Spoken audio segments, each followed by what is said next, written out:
bonjour à tous, merci d'être là à l'heure du déjeuner. C'est très gentil.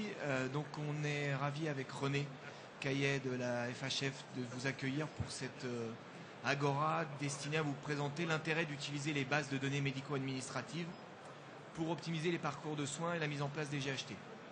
Je suis pour ma part Alexandre Weinstock, je suis cofondateur de la société EVA avec Ludovic Lamarsal, société qui est spécialisée dans le traitement des données de santé, la data visualisation, et donc on va vous illustrer tout cela.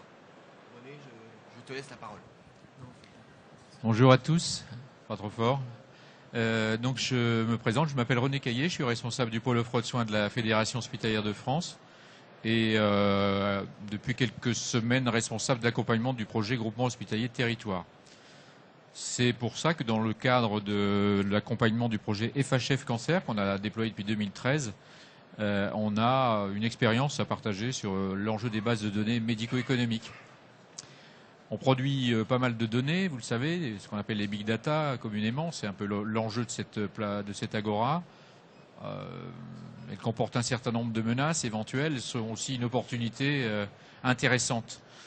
C'est ce qu'on veut vous exposer à titre d'une présentation qu'on partage avec Alexandre ici et un projet qu'on a déployé avec EVA ces dernières années. On y va ? Alors, optimiser le parcours de soins, mettre en place les groupements, voilà, vous avez entendu ça 17 000 fois, je ne le répéterai donc pas trop. L'idée, c'est de développer les coopérations sur l'ensemble des territoires, c'est de mettre en place des parcours de soins. Encore faut-il que ces parcours, on les visualise, qu'on les identifie, qu'on sache ce que c'est. En termes d'analyse de données, ce sont des flux. Ces flux, il faut les voir, il faut les analyser, il faut les mesurer, il faut les comparer, il faut les situer. C'est un peu l'enjeu de cet outil que nous présentons ce matin. Les établissements, c'est le deuxième sujet, membres de groupements hospitaliers territoire vont déployer un projet médical. Il y avait hier, j'ai animé la conférence sur le projet médical partagé. Juillet 2016, les premiers axes. Janvier 2017, les filières qui sont suivies par les établissements. Juillet 2017, le projet médical. L'idée, c'est que ces filières soient identifiables, et pourquoi pas à travers un flux de données, et pourquoi pas à travers une analyse de ces données. C'est l'idée. Garantir l'accès aux soins, sécuriser de qualité, c'est-à-dire graduer les soins, s'assurer que la répartition qu'on s'est donnée entre établissements, elle fonctionne, soins de premier recours, de second recours, de référence régionale, voire au-delà, mais aussi interface avec la médecine de ville. On ratera complètement les groupements hospitaliers de territoire si on se renferme sur le monde hospitalier. C'est pas gagné. C'est pas gagné. Donc notre vigilance va être d'éviter que cette nouvelle chose, passionnante au demeurant, ne soit une nouvelle occasion de passer à côté de l'objectif. Je referme la parenthèse. Pour répondre à cette mission, il faut mettre en place donc cette gradation des soins, développer une stratégie médicale. C'est tout l'enjeu du projet médical partagé de territoire. Et ça ne peut venir que, au départ, en tout cas, des professionnels. Donc l'enjeu qu'on a ici, c'est d'avoir des bases de données accessibles, faciles d'accès, qui soient pratiques d'usage, qui soient super lisibles et qui ne soient pas extrêmement pénibles à mettre en place, à implémenter et à maintenir. Voilà, c'est un petit peu tout ça la question. Donc on doit avoir un lien fluide entre l'objectif stratégique et l'outil. C'est ça, je pense, l'intérêt de cette présentation. Elle va donc porter, ce projet médical va porter sur toutes les activités et va mettre en place une visibilité sur l'offre de soins de proximité, mais pas seulement. On va voir comment. Comme je viens de le dire, le projet médical partagé, c'est la pierre angulaire du dispositif groupement hospitalier de territoire. Tout repose dessus. Et donc, ça va être l'élément critique de la constitution des GHT. Élément critique parce que ça suppose une appropriation des professionnels. Ça ne va pas se faire forcément facilement partout, vous vous en doutez un petit peu. Comme d'habitude, il va y avoir 80% des endroits où on y va à peu près, 10% où de toute façon ça ne va pas être possible, et 10% où ça marche bien, et on va juste avoir besoin de pousser un tout petit peu. On est un peu dans cette granulométrie. Le document fondateur, c'est un diagnostic territorial robuste. On ne fera pas de projet médical si on n'a pas une lisibilité claire de ce qui se passe dans notre territoire, quel qu'il soit. Bon, territoire sur lequel je ne reviens pas, mais qui est pour l'instant dans le découpage tel qu'on le perçoit sur les un peu moins de 130 groupements hospitaliers de territoire de type départemental et infradépartemental. Bon, je ne ferai pas de commentaires là-dessus, c'est un peu con, mais enfin, c'est la fond. C'est le fonctionnement administratif de la France. On doit faire avec. On n'est pas encore dans la version vraiment définitive de la vraie territorialité de l'approche médicale, mais il faut avancer. Donc l'idée, c'est d'avoir un recueil de données aussi efficient que possible, pour faire apparaître les caractéristiques, les atouts, les faiblesses, les potentialités de notre territoire. Et on est en capacité de le faire. On l'a travaillé sur la thématique de la cancérologie, je vais y arriver après.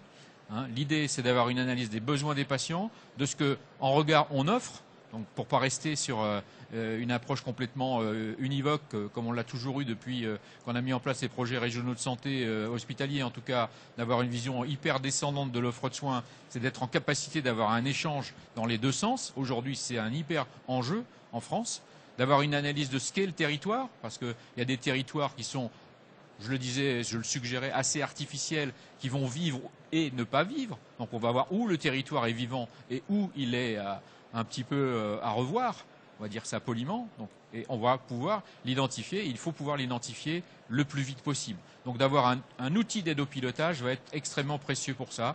On a donc des bases médico-administratives qui constituent une aide au pilotage avec le PMSI, bien sûr, les outils qui sont donnés autour, il y a Hospidia, il y en a d'autres, et on va les combiner.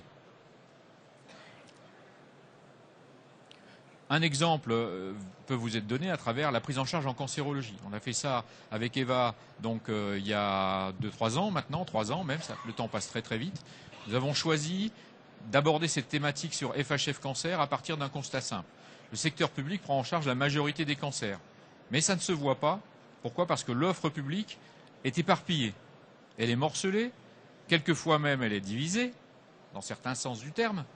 En tout cas, nous n'avons pas identifié les trajectoires et ni accompagné toujours les trajectoires des patients qui vont bien sur les différents sites de traitement du cancer qui sont visualisés sur cette plaque. Donc on a décidé de travailler le sujet sur 7 groupes cancers identifiés, cancer du sein, du poumon, ORL, uro, onco-hémato, digestif, utérus ovaire. Voilà. Et à partir de là, on a commencé à bosser les bases de données. Je passe la parole à Alexandre. Okay. Merci René.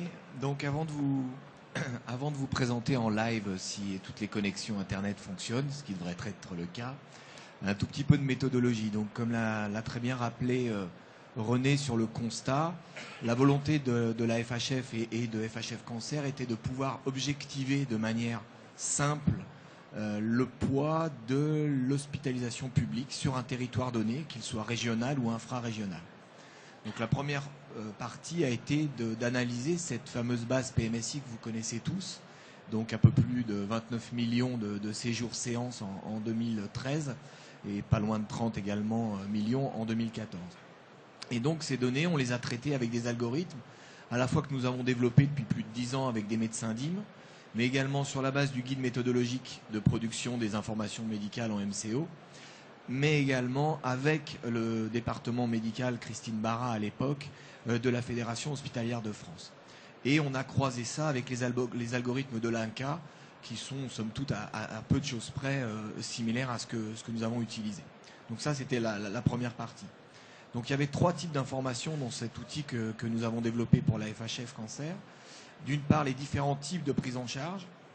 Donc la radiothérapie, avec la limite que celle-ci n'est disponible que pour le secteur public dans les bases de données PMSI, la chimiothérapie anticancéreuse, les séjours de médecine, les séjours de chirurgie, les séjours pour soins palliatifs, et un groupe qu'on a appelé autre qui était un petit peu fourre-tout, mais ça a été un choix méthodologique avec le département médical de la FHF. L'idée étant dans ce groupe autre de retrouver tous les examens paracliniques, les endoscopies, etc. 3 types d'indicateurs, le séjour séance, mais également le patient. Et c'est tout l'intérêt de cet outil, c'est de pouvoir suivre la trajectoire du patient inter-établissement et de pouvoir voir de manière simple les trajectoires de soins au sein d'un territoire via l'analyse du numéro de chaînage. Enfin, une analyse géographique à 3 niveaux, nationale avec des tableaux de bord de synthèse, mais régionale également, et une analyse à l'établissement pour pouvoir permettre de mettre en exergue les coopérations sanitaires. Donc, je redis la même chose avec une infographie un petit peu différente. Donc, sur l'analyse nationale, la volonté d'avoir une évolution sur 4 années pour voir un peu les tendances au niveau global du poids des différents secteurs publics, ESPIC, les CLCC et le privé à but lucratif. Une analyse régionale donc, sur l'année 2012 et l'année 2013. La mise à jour avec les données 2014 a été évoquée, mais on attend de voir si on fait 2014 ou 2015. On est en réflexion là-dessus. Et donc une analyse à l'établissement avec à la fois les données clés de l'établissement sur les grandes familles de tumeurs évoquées par René tout à l'heure, mais également une analyse de la trajectoire avec vraiment la proportion de patients pris en charge au sein de l'établissement, ceux qui vont ailleurs et s'ils vont ailleurs, qu'est-ce qu'ils vont y faire. Et enfin, une vision cartographique à la fois de l'attractivité du territoire avec une analyse régionale, départementale, mais également à ce qu'on appelle la commune de résidence du PMSI, puisque les bases de données PMSI permettent de descendre non pas à la commune telle qu'on les connaît dans la vie courante, à savoir les 36 000 communes, mais ce qu'on appelle les codes de résidence du PMSI qui sont aux alentours de 6 000. Et donc les équipes en interne d'EVA ont retravaillé des cartes avec les cartes IGN pour retracer une carte des 6 000 communes du PMSI pour avoir vraiment une vision très fine de l'attractivité. Et donc maintenant, c'est le moment fatidique de la connexion. Pour l'instant, c'est bon. Donc ce site est hébergé par... Alors attendez, parce que comme je suis un garçon, je ne sais pas faire deux choses à la fois. Donc, je vais taper mon mot de passe et ensuite je parlerai.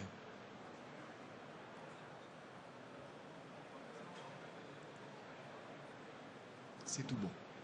Donc mon unique neurone fonctionne, exactement. Ce que je vous disais, c'est que ce site est donc destiné aux adhérents de la FHF. Hein. C'est un site qui est géré complètement par FHF Cancer. Et donc nous, on a été le modeste maître d'œuvre de ce travail. Donc l'idée de ce site, c'est qu'il soit simple d'utilisation, comme le disait René. Donc on retrouve d'une part les familles de tumeurs qui ont été définies par la FHF, alors avec un développement additionnel qui a été fait dans un deuxième temps, qui a été de définir tout ce qui n'est pas les cancers qui ont été définis au préalable, et enfin l'ensemble des appareils, c'est-à-dire pour avoir une vision exhaustive de l'activité d'oncologie d'un établissement. Donc on va rester sur l'appareil digestif. On retrouve ici les différents types de prise en charge dont je vous ai parlé tout à l'heure, et enfin le choix de l'année. Donc l'idée de cet outil, c'est de rentrer par une région. Donc on a ici la possibilité de choisir la région. Donc venant de Lyon, je vais être un tout petit peu chauvin, donc je vais aller en région Rhône-Alpes. Donc l'outil a été développé avec les anciennes régions INSEE. L'autre exemple que je vous présenterai tout à l'heure a été fait avec les nouvelles régions. Donc voilà, on s'adapte à l'évolution des choses. Donc première information, on voit sur la région Rhône-Alpes le poids que représente le secteur public dans l'activité de chimiothérapie pour les cancers de l'appareil digestif, donc un peu plus de la moitié des séjours séances réalisés et près de 55% des patients. Donc ce sont les statuts qui ont été définis. Donc on a fait un distinguo volontaire entre les CLCC et les ESPIC, même si les CLCC sont des ESPIC, puisque c'était pertinent en onco de mettre en exergue les centres de lutte contre le cancer. On a ensuite une analyse par type de prise en charge du poids du poids du secteur public au sein des différents types de prise en charge. Donc on voit que ce poids varie, on voit que la radiothérapie au niveau de la région Rhône-Alpes est à 3/4 faite par les établissements du secteur public, hors champ privé bien évidemment, mais donc la région Rhône-Alpes est une région où les établissements ESPIC par exemple ne font pas énormément de radiothérapie, ce qui n'est pas forcément le cas dans d'autres d'une part cancer et d'autres régions. Donc une analyse au niveau des soins palliatifs, de la chirurgie, de la médecine. Enfin, ensuite, la trajectoire interstatut. Alors comment se lit ce graphique? Tout simplement, les patients, donc parmi les 3332 patients pris en charge dans le secteur public par chimiothérapie pour un cancer de l'appareil digestif, près de 80% n'ont fréquenté au cours de l'année que le secteur public pour des prises en charge relatives à leur cancer de l'appareil digestif. Et un peu plus de 20% sont allés dans un autre statut, et dans 92% des cas, il s'agit d'un seul autre statut. En majorité, le secteur privé, dans plus de 70% des cas. Donc on voit pour faire à la fois de la chirurgie, un peu de médecine et énormément d'autres. Et c'est là-dedans, donc pour avoir fait des analyses plus fines, ensuite de manière ad hoc, qu'on retrouve toute la partie endoscopie digestive qui a été réalisée. On voit ensuite au niveau des ESPIC également beaucoup fréquentés. La dernière information, c'est le flux des établissements sur le secteur. Donc, on voit que les hospices civils de Lyon sont extrêmement majoritaires par rapport à leur prise en charge, suivis du centre Léon Bérard ou de l'hôpital privé Jean Mermoz.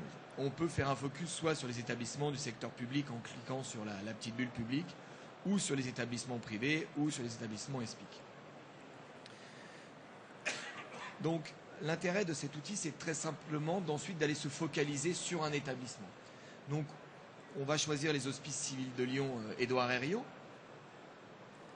Donc, la première information, c'est l'analyse finalement de l'activité d'Édouard Herriot sur les cancers de l'appareil digestif. Donc, on voit que 47%, près de 48% de son activité est relatif à la chimiothérapie. Un quart de son activité par rapport à d'autres types de prise en charge, un peu de médecine, peu de chirurgie et pas du tout de radiothérapie. Avec, sur la partie droite, un benchmark au niveau de la région Rhône-Alpes. La deuxième information que souhaitait présenter la FHF, c'est une photographie de l'activité d'oncologie, mais par type de tumeur. Et donc on voit que Édouard Herriot est extrêmement spécialisé dans les cancers de l'appareil digestif, puisque c'est près de 3/4 de son activité de chimiothérapie. Suivi beaucoup d'oncohémato et finalement très peu des autres tumeurs. Ce qui n'est pas du tout comparable à ce qui se fait par exemple au niveau de la région. Ensuite, on travaille sur la trajectoire interstatut des patients pris en choix, des patients pris en charge à Édouard Herriot. Donc, la porte d'entrée, encore une fois, les patients qui viennent pour faire leur chimio de l'appareil digestif à Édouard Herriot, est-ce qu'ils font toute leur prise en charge à Édouard Herriot ou est-ce qu'ils vont ailleurs? Et s'ils vont ailleurs, ils vont où pour faire quoi? Donc, on voit qu'il y a finalement que 2/3 des patients qui sont pris en charge par chimio à Édouard Herriot qui font le reste de leur prise en charge à Édouard Herriot. Il y a 1/3 des patients qui vont ailleurs. Ils vont où? Ils vont majoritairement à Lyon Sud, donc qui fait aussi partie des hospices civils. Et qu'est-ce qu'ils vont faire? De la radiothérapie et de la chirurgie. Donc lorsqu'on présente ça à Guillaume Couillard aux hospices civils de Lyon, lui, ça conforte sa coopération sanitaire qu'il fait entre ses sites au sein des hospices civils de Lyon, avec finalement Édouard Herriot fait la chimio et Lyon Sud fait la radiothérapie. Et on se répartit au niveau de la chirurgie. En revanche, qui l'interpelle un peu plus, c'est comment ça se fait qu'il y ait 40% de patients, lorsqu'ils vont ailleurs, qui vont faire de la chimio à Léon Bérard, qui est à 300 mètres à vol d'oiseau d'Édouard Herriot. Donc après, il y a peut-être des raisons de coopération médicale entre les différentes équipes soignantes, mais ça permet à Guillaume Couillard de voir exactement ce qu'il se fait et après de discuter avec ses équipes médicales. Enfin, la fameuse carte d'attractivité, donc bon là on a tous les établissements. Donc là on a une attractivité au niveau du département. Donc c'est très simple à lire. 55% des séjours de chimio faits à Édouard Herriot sont faits pour des patients qui vivent dans le département du Rhône. On voit qu'il y en a 4% qui proviennent de la Loire. Première information, tiens, alors, je pose le micro 2 secondes. Au niveau de la Loire, je dis tiens, quelle est l'offre de soins au niveau de la Loire? Et je vois qu'au niveau de la Loire, finalement les hospices civils de Lyon ne sont très peu représentés et que c'est l'Institut de cancérologie Lucien, le CHU de Saint-Étienne, le CH de Roanne qui prennent en charge des patients atteints d'un cancer digestif pris en charge par chimiothérapie. L'intérêt ensuite, c'est de rentrer, comme je vous le disais, plus finement. Et donc on va avoir l'attractivité de Édouard Herriot au niveau des fameuses communes du PMSI. Et donc je vois territoire par territoire comment draine l'établissement. Et ce qui est assez intéressant, c'est d'avoir une vision un peu avec du recul pour voir s'il draine plutôt au nord, plutôt au sud, plutôt à l'est, plutôt à l'ouest. Et de la même manière, sur des territoires où je pensais être extrêmement présent, quels sont les établissements? Donc si je vais sur la commune de Saint-Priest, donc je crée artificiellement une commune, je vois sur ces 3 communes, finalement, que l'offre de soins, c'est l'hôpital privé Jean Mermoz, donc qui est la Générale de Santé, suivi de Léon Bérard, de l'hôpital privé de l'Est lyonnais et d'Édouard Herriot. Donc je permets à l'établissement de voir territoire par territoire quelles sont finalement ces zones de concurrence et quels sont les établissements avec qui soit je dois travailler. Et là on anticipe, puisque ça a été fait avant la mise en place des GHT, on anticipe la définition de l'offre de soins sur un territoire pour ensuite réfléchir à la constitution du GHT et comment optimiser les forces.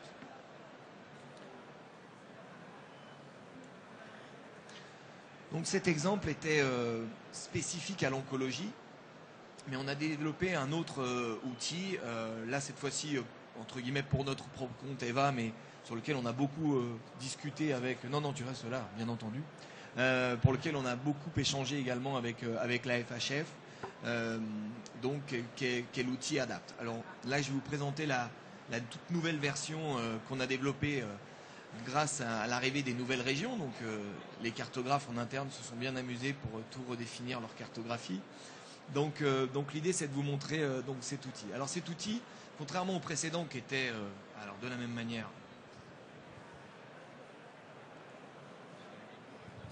Tu vas occuper l'espace. Donc je rentre mon mot de passe. Extrêmement, et puis en plus il est compliqué, donc comme je n'ai qu'un neurone pour les mots de passe, voilà. Surtout je dis qu'il ne faut pas le retenir. Voilà. Donc ce que je voulais dire, c'est que contrairement à l'outil précédent qui était dédié à la prise en charge des cancers, celui-là est sur l'activité globale des établissements. Donc là, encore une fois, un mode de fonctionnement extrêmement simple. On choisit dans un premier temps son établissement. Donc soit, si on veut réviser sa géographie, on rentre par région, par département, etc.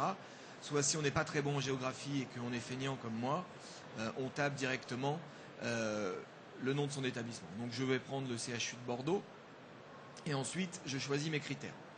Donc là, on n'a rien inventé encore une fois, on a repris l'ancienne OAP, outil d'analyse du PMSI, donc qui a évolué au fil du temps, donc avec différents niveaux de granularité. Donc soit les domaines d'activité, avec en dessous les groupes d'activité et les groupes de planification, soit on a fait un focus sur la chirurgie ambulatoire, soit on travaille sur les catégories d'activité de soins, soit enfin le niveau de granularité le plus fin de l'outil, c'est le GHM avec les différents niveaux de sévérité. Donc, par rapport à ce que je montrais tout à l'heure, la chimiothérapie pour le cancer de l'appareil digestif, typiquement un outil comme ça ne permet pas de le faire. En revanche, on peut aller voir l'ensemble de l'activité de chimio en ambu avec le 28Z, 07Z ou en hospice complet. Ou je peux aller voir les activités de chirurgie digestive liées à des affections tumorales. Donc là, c'est vraiment un large choix de panel d'activités pour rentrer. On va aller... il y a quelque chose qui t'intéresse en particulier? Non? Rien. Eh bien alors, de manière...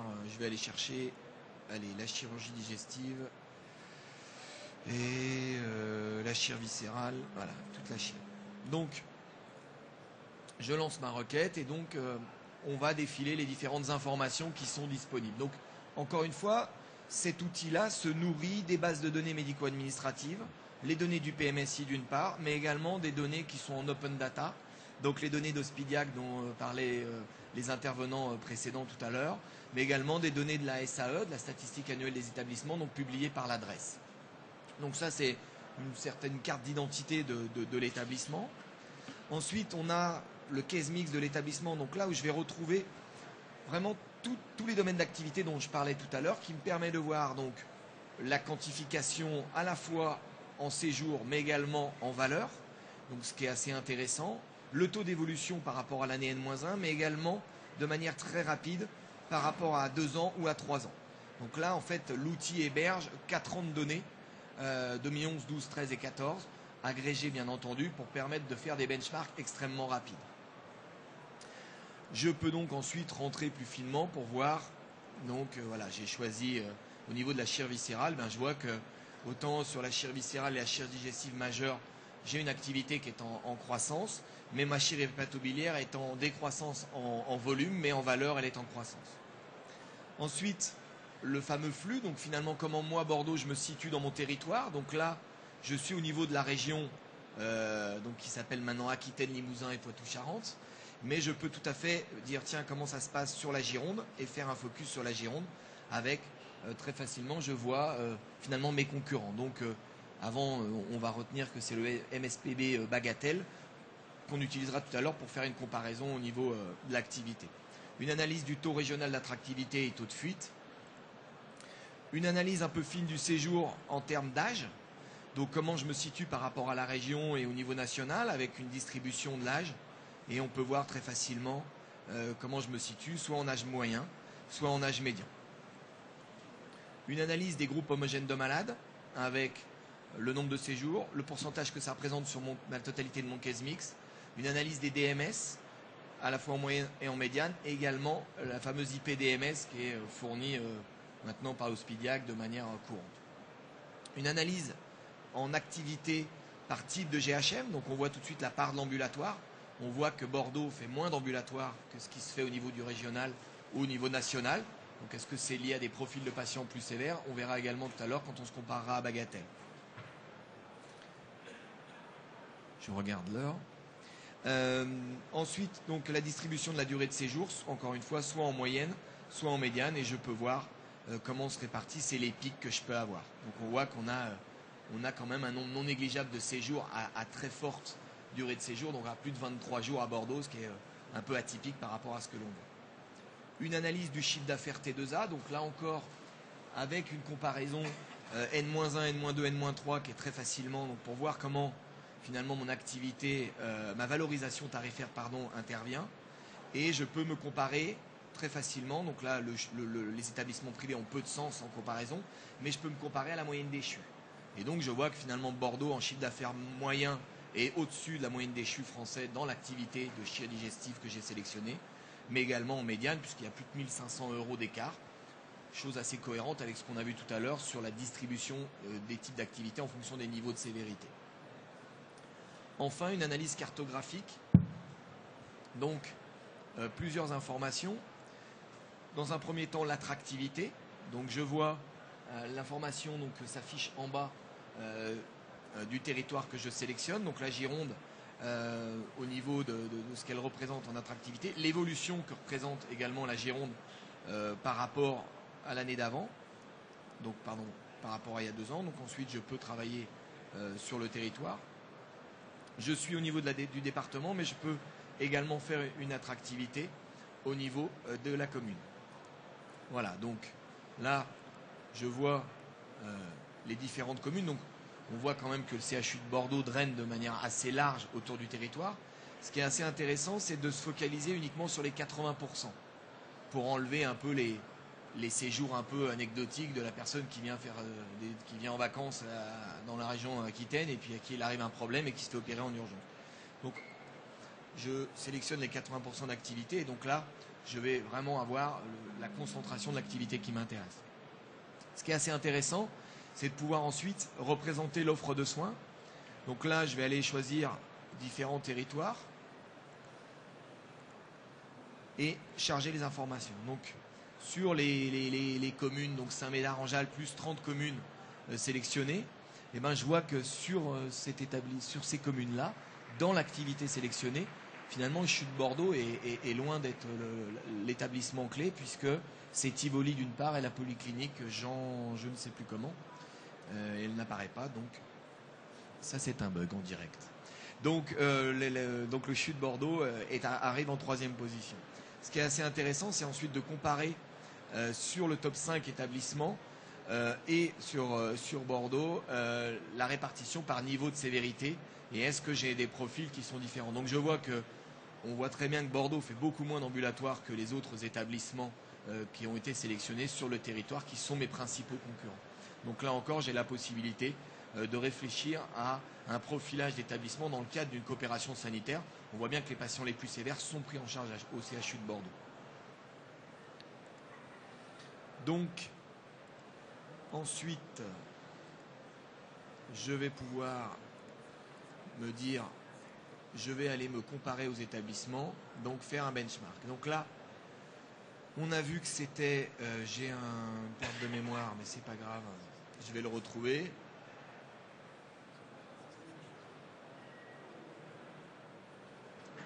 Le MSPB Bagatelle. Donc j'active la fonction benchmark et là maintenant je vais refaire la même analyse en comparant à la fois le CHU de Bordeaux et l'MSP Bagatelle. Donc juste le temps que les données se chargent.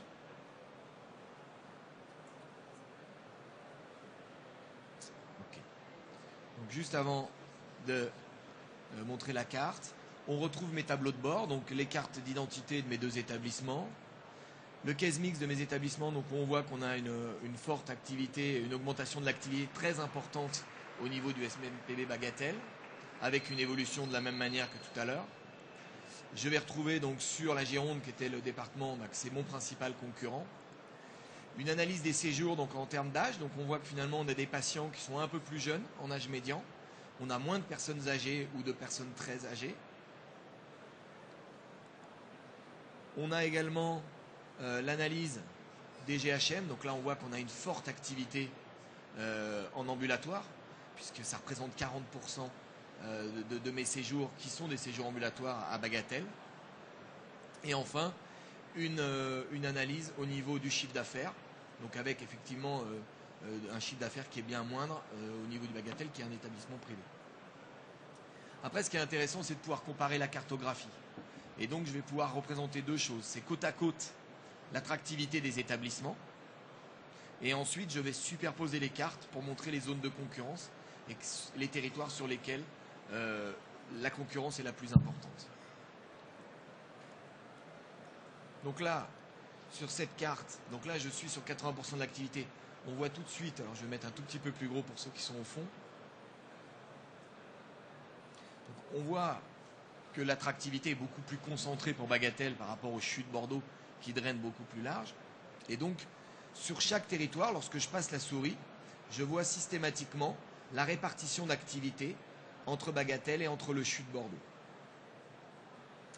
Et ensuite, ce que je vous disais tout à l'heure, c'est que je vais superposer mes deux cartes pour être capable de représenter donc, la zone de concurrence. Donc, ce qui est assez intéressant, donc, quand c'est bleu, on est proche du 100% de Bordeaux, et plus je pars sur le rouge, et plus le poids de Bagatelle est important.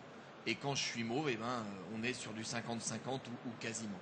Et donc, territoire par territoire, je suis capable de voir, et ce qui est assez intéressant, c'est de voir les territoires où finalement on est concurrent. Est-ce qu'on est les deux seuls concurrents ou est-ce qu'il y a d'autres établissements? Et donc là, on voit que Bagatelle, mais finalement, on voit que j'ai deux établissements. Il y a l'hôpital d'instruction des armées et la clinique mutualiste qui sont également présents sur ce territoire. Donc là, on va vraiment pouvoir faire une analyse territoriale fine de l'offre de soins, des concurrences et donc préparer au mieux les GHT. L'intérêt de l'outil, alors pour l'instant, dans la mesure où les GHT n'existent pas, ou quasi très peu ont été officiellement publiés, alors vous avez tous entre les mains des projets de GHT. Bien René. Donc là, on a la possibilité d'ensuite de créer des groupes. Donc pour l'instant, les trois groupes, ce ne sont pas des GHT, ce sont les entités administratives APHP, APHM et HCL. Mais on va ensuite pouvoir pré-remplir l'ensemble des GHT. Donc, d'un coup d'un seul, on pourra comparer le GHT X avec moi établissement et mettre en comparaison les cartes ainsi que toute l'activité. Eh bien, je pense qu'il est temps de passer aux questions. Je vous remercie pour votre attention. On a 10 bonnes minutes de questions, donc on est à votre disposition avec René pour répondre. En espérant que la fin vous fera patienter encore 10 minutes.